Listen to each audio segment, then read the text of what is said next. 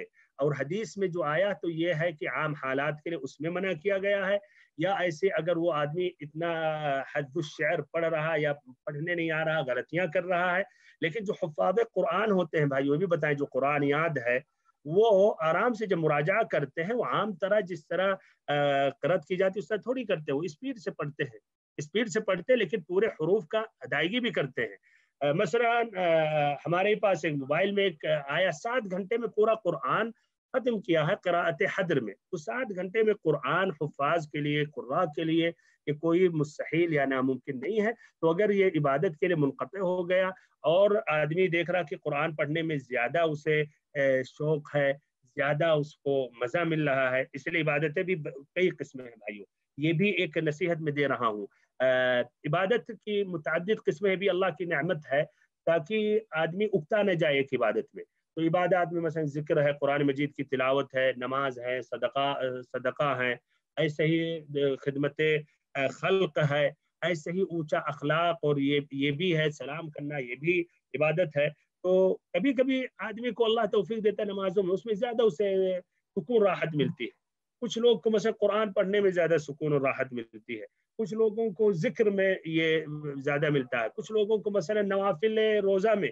تو المہم الغرض خلاصہ کلام، آپ کے سوال کا جواب، عام حالات میں 3 دن سے پہلے ختم نہیں کرنا چاہیے، لیکن اگر آدمی منقطع ہو گیا اور قرآن پڑھ رہا ہے اور اس سے پہلے بھی ختم کر رہا تو کوئی حرج نہیں ہے۔ عثمان رضی اللہ عنہ سے بھی آتا ہے کہ ایک رات میں پورا قرآن ختم کر دیتے تھے، وہ حفاظ قرآن میں سے تھے، اور یہ مستحیل نہیں ہے بھائیو۔ ٹھنڈیوں میں جو رات لمبی ہوتی ہے، یہ کبھی ایک مرتبہ یا کبھی یہ نہیں کہ معنی ہر رات میں ختم کرتے تھے، تو کچھ قرآن کو ایک رات میں ختم کرنے میں کوئی مشکل نہیں ہے۔ اور یہ بھی دیکھا گیا تجربہ سے کہ 7 گھنٹے میں قرآن ختم کیا جا سکتا ہے۔ بارک اللہ فیکم۔